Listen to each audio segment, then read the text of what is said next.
Hello everyone, welcome back to my channel Stree dream. आज मैं आप सभी को बताऊंगी कि कैसे मैं ससुराल में रहकर अपने छोटे बच्चे की देखभाल करते हुए अपनी स्टडी को कैसे मैनेज करती हूँ।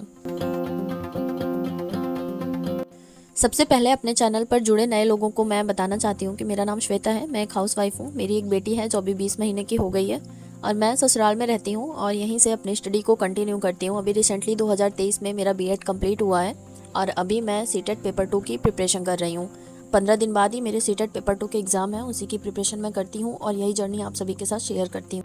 आज मेरे दिन की शुरुआत सुबह के 6:30 बजे हुई थी और सुबह उठने के बाद मैंने सबसे पहले जाकर किचन में दूध गर्म किया और फिर शार्वी को दूध पिलाया। शार्वी को दूध पिलाने के बाद फिर मैं उन्हें अच्छे से ड्रेसअप कर देती हूँ, क्योंकि रात में ये सॉक्स और अपना कैप सब कुछ निकाल कर सोती हैं। तो सुबह सुबह मैं इन्हें सब कुछ अच्छे से पहना कर दूध पिलाकर फिर इन्हें इनकी दादी के पास छोड़ देती हूँ। उसके बाद फिर मैं अपने घर के कामों में लग जाती हूँ। आजकल ठंड काफ़ी ज़्यादा बढ़ गई है, इसलिए बर्तन और गैस ये सब मैं रात में ही साफ़ कर लेती हूँ, पर कभी कभी ऐसा हो जाता है कि रह भी जाता है, नहीं तो मोस्टली रात में ही साफ़ कर लेती हूँ।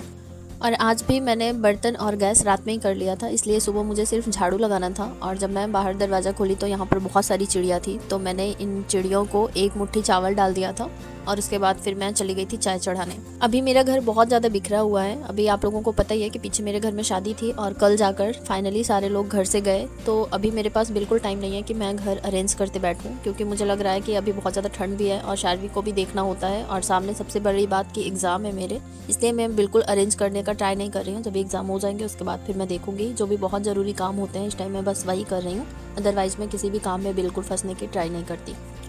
आज 2 दिन से थोड़ी थोड़ी बारिश भी हो रही है। फिलहाल अभी भी बारिश स्टार्ट हो गई थी और मेरी चाय भी यहाँ पर बन गई थी, तो मैं मम्मी को चाय और पानी दे दूँगी। उसके बाद मैंने यहाँ पर आलू भी चढ़ा दिया था और इसके बाद अभी सुबह मुझे और कोई काम नहीं है, तो मैं जा रही हूँ मॉक टेस्ट लगाने के लिए। रात को मैंने 2 मॉक टेस्ट लगाने का ट्राई किया था। एक तो कंप्लीट हो गया था पर उसमें बहुत अच्छा स्कोर नहीं हुआ था, इसलिए मैंने फिर दूसरा स्टार्ट किया था, पर उसको भी मैं कंप्लीट नहीं कर पाई थी और मुझे बहुत तेज़ से नींद लगने लगी थी, तो मैंने वहीं पर पॉज करके छोड़ दिया था। यहाँ पर मैं वही कंटिन्यू करूँगी जिसमें मेरा एसएसटी का थोड़ा सा क्वेश्चन बाकी था और हिंदी का और इंग्लिश का लैंग्वेज वाला क्वेश्चन बाकी था पूरा। यहाँ पर मैं अपने टेस्ट को लगा रही थी और साथ में मैंने कुकर भी चढ़ाया था, मतलब आलू, और उस पर भी मेरा ध्यान था और सामने सारवी भी बैठकर खेल रही थी, तो मैं थोड़ा इनको भी मतलब ध्यान रख रही थी इनका भी, और बाकी 3 काम मेरे एक साथ चल रहे थे। मैं जब भी घर से मॉक टेस्ट लगाने के लिए बैठती हूँ या PYQ लगाने का ट्राई करती हूँ तो एक साथ में 2.5 घंटे कंटिन्यू कभी नहीं बैठ पाती, क्योंकि मेरा बेबी अभी बहुत ज़्यादा छोटा है। बीच में ज़रूर कुछ ना कुछ ऐसा काम आ जाता है कि मुझे पॉज करना पड़ता है, इसलिए मैं एक बार में कोई भी टेस्ट कंप्लीट नहीं कर पाती। मैंने टेस्ट देने के लिए टेक्स्ट बुक पर पास परचेज़ कर रखा है, मैं वहीं से मॉक टेस्ट देती हूँ। पर अभी कल ही मुझे पता चला कि सचिन अकेडमी एप्लीकेशन पर सर ने 3-4 ऐसे मॉक टेस्ट हैं जो कि फ्री ऑफ कॉस्ट ओपन कर दिए हैं, तो मैं अभी वही वाले क्वेश्चन सेट लगा रही थी। कुकर में सीटी आ गई थी तो मैंने गैस बंद कर दिया था और मैं बाहर बरामदे में ही बैठकर लगा रही थी। तो मेरा घर गांव में है, कोई ना कोई आता जाता रहता है, तो मुझे और भी ज़्यादा डिस्टर्ब हो रहा था, इसलिए अभी मैं अपने टेस्ट को कंप्लीट करने के लिए अपने रूम में आ गई थी। मुझसे बहुत सारे लोग पूछते हैं कि उनके बच्चे उन्हें बहुत ज़्यादा परेशान करते हैं, इस वजह से वो टाइम तो मिलता है पर कंटिन्यू नहीं कर पाते पढ़ाई। पर अब अगर आप सोचें कि पहले के जैसे आप कंटिन्यू बैठकर कोई काम कर पाएंगी तो आप नहीं कर पाएंगी। आप घर के भी काम कंटिन्यू नहीं कर पाएंगी। अगर आपको पढ़ाई करना है या फिर कोई भी काम करना है तो अब आपको आदत डालनी पड़ेगी कुछ इसी तरह से कोई भी काम करने की। मुझे लगता है जो घर के भी काम आप पहले 10 मिनट में कर लेती रही होंगी, अब वो काम करने में आपको आधे घंटे लगते होंगे। तो अगर आप पढ़ाई में स्टार्ट करना चाहती हैं तो ऐसे ही टुकड़े टुकड़े में स्टार्ट करना पड़ेगा और ऐसे धीरे धीरे कंटिन्यू करते करते आपको भी आदत पड़ जाएगी और आपके बच्चे को भी आदत पड़ जाएगी। और यहाँ पर मेरा मॉक टेस्ट कंप्लीट हो गया था। आज मैंने 150 पूरे क्वेश्चंस अटेम्प्ट किए थे, जिसमें मेरे 82 सही थे। मुझे ऐसे बहुत सारे सजेशन आते हैं कि पूरे क्वेश्चंस अटेम्प्ट करने की कोशिश किया करिए, नेगेटिव मार्किंग नहीं होता है, बट मुझे ऐसा लगता है कि मुझे जो आता है, मैं जिसके लिए श्योर हूँ बस मैं उतने ही क्वेश्चंस अटेम्प्ट करूँ। पर मैं आप लोगों की बात मानकर ट्राई कर रही थी कि मैं पूरा अटेम्प्ट करूँ, क्या पता सही हो जाए, पर सारा फेल हो गया प्लान और मेरे सिर्फ 82 मार्क्स बने। और उसके बाद फिर मैं नहाकर किचन में आ गई थी और आज मुझसे पहले मम्मी भी आ गई थी किचन में और यहाँ पर मम्मी चाय बना रही थी। मम्मी नहाकर पूजा कर चुकी थी, मुझे लगता है उन्हें भूख लगी थी तो वो ब्रेड भी सेक रही थी यहाँ पर खाने के लिए। पर अभी मैं चल रही हूँ फटाफट से पहले नाश्ता रेडी करूँगी। मेरे घर में जब लोग रहते हैं तो मैं अपना टाइम मैनेजमेंट अच्छे से नहीं कर पाती हूँ, क्योंकि अगर मैं ट्राई भी करती हूँ अपना टाइम मैनेज करने की तो किसी और के आ जाने की वजह से घर में मेरे बेबी का टाइम गड़बड़ हो जाता है, क्योंकि बच्चे बहुत ज़्यादा इन्वॉल्व होते हैं सबके साथ और बच्चों को बिल्कुल रोका नहीं जा सकता। तो इसलिए फिर मेरी पढ़ाई डिसकंटिन्यू हो जाती है और जब कोई नहीं रहता है तो फिर सारा टाइम बहुत अच्छे से मैं मैनेज कर लेती हूँ।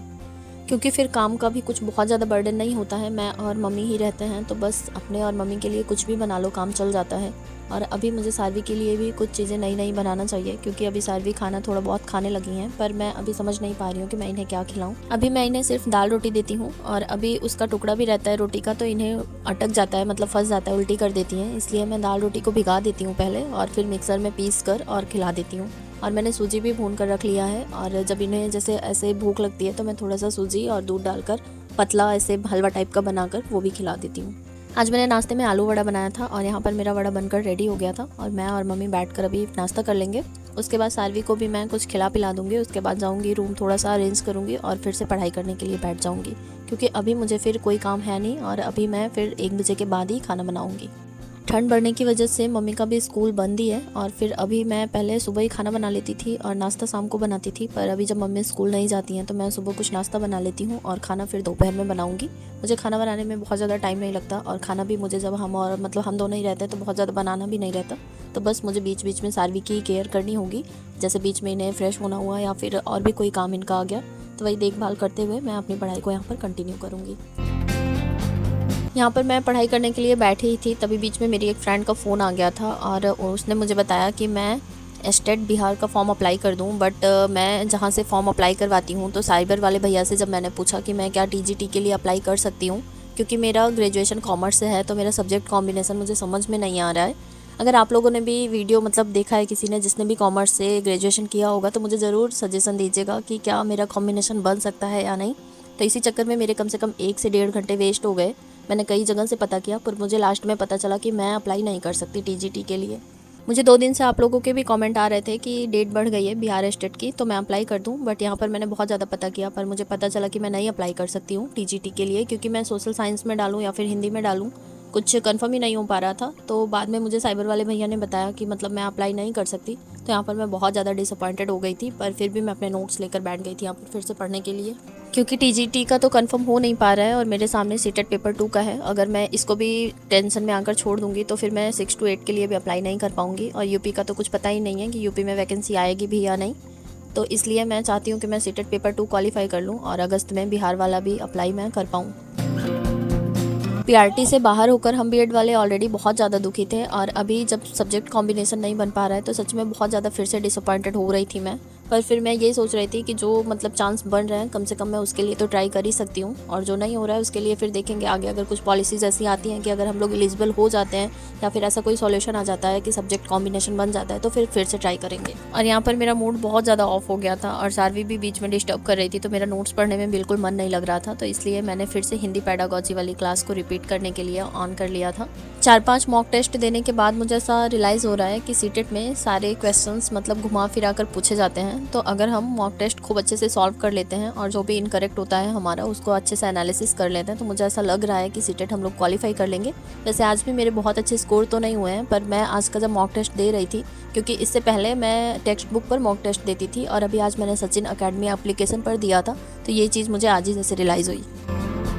आधी क्लास देखने के बाद 1:30 बज गए थे, और फिर मैं आ गई थी किचन में। आज मैंने आप लोगों को पहले ही बताया था खाना नहीं बनाया था, तो मैं खाने में कढ़ी चावल और रोटी बना रही थी, और सारवी के लिए दाल। तो यहाँ पर मैंने दाल पहले ही बनाकर हटा लिया था, और चावल भी मेरा बन गया था। कढ़ी मैंने बना लिया था, दूसरे साइड कर दिया था, पक रही थी, और यहाँ पर मैं रोटी सेक ले रही थी। जब से सब लोग आए थे शादी में, हमारे यहाँ बर्तन बहुत ज़्यादा निकल गया था, तो आज मैंने सारे बर्तन को एक बोरी में भर दिया, क्योंकि बहुत ज़्यादा बर्तन होते हैं तो उतने जूठे भी होते हैं, और कम रहेगा तो कम ही जूठा होगा। बहुत ज़्यादा टाइम वेस्ट होता है फिर बर्तन के चक्कर में, और इधर उधर बिखरा रहता है तो भी अच्छा नहीं लगता, इसलिए मैंने सारे बर्तन को आज हटा दिया।